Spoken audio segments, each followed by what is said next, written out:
हिन वक़्तु बि तव्हां पंहिंजे कंहिं टास्क असाइनमेंट खे वठी करे केॾांहुं कंहिं ॿिए शहर में मौजूदु आहियो, पर असां तव्हांजे ॼाणणु चाहींदासीं त तव्हां हिकु जैकबाबाद सां तालुक़ु रखंदड़ छोकिरी आहियो, न्याणी आहियो, त ही सफ़र हॉकी जे मैदान में, यानी हिन वक़्तु इहा ॻाल्हि सोचणु शायदि थोरो तसवर करण बि मुश्किल आहे त असांजूं सिंध जायूं हिकु त सुठी ॻाल्हि आहे त हू हॉकी जहिड़े मैदान में कमु कनि पियूं, पर तव्हांजो तालुक़ु हिकिड़े अहिड़े ज़िले सां आहे ऐं हॉकी जहिड़ी स्पोर्ट्स, हॉकी जहिड़े गेम में तव्हां कीअं अॻिते वधिया ऐं इन सफ़र जी शुरूआति तव्हां कीअं कई? प्लीज़ असांखे पंहिंजी स्टोरी ॿुधाइजो।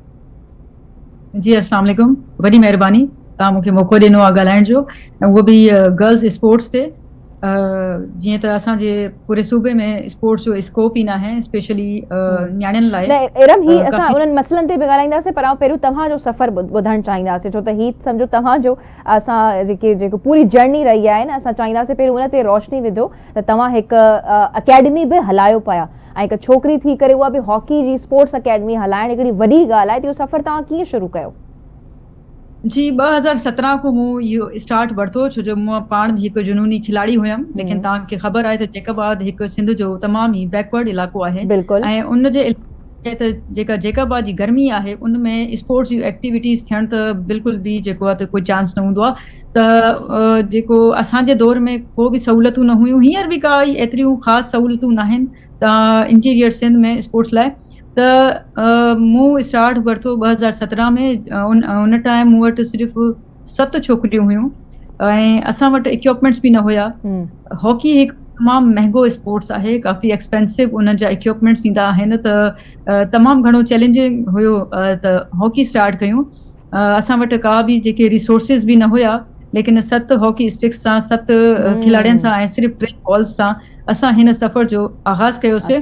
इवन असां वटि हिन लाइ कोई जॻह बि न हुई, को ग्राउंड बि न हुयो, ऐं जंहिं ग्राउंड ते असां खेॾंदा हुआसीं उन में मिटी ऐं दड़ा हुया, जंहिंमें भॼण सां असांखे इंजरीज़ बि थींदियूं हुयूं।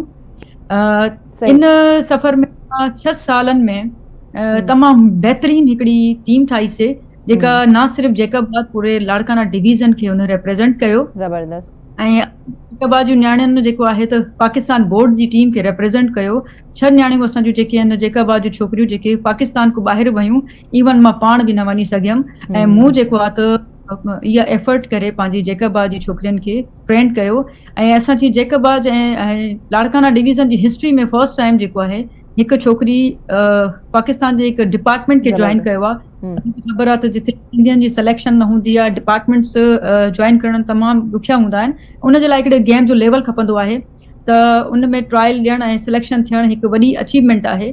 इन तमामु स्ट्रगल खां पोइ जेको आहे 6 सालनि जी स्ट्रगल खां पोइ ऐं काफ़ी चक्कर लॻाइण खां पोइ जेको आहे 2021 ऐं 2022 जी जेको स्कीम में, एडीपी स्कीम में सिंध गवर्नमेंट फाइनली हॉकी जो हिकु नंढो ग्राउंड बि ठाराए ॾिनो आहे।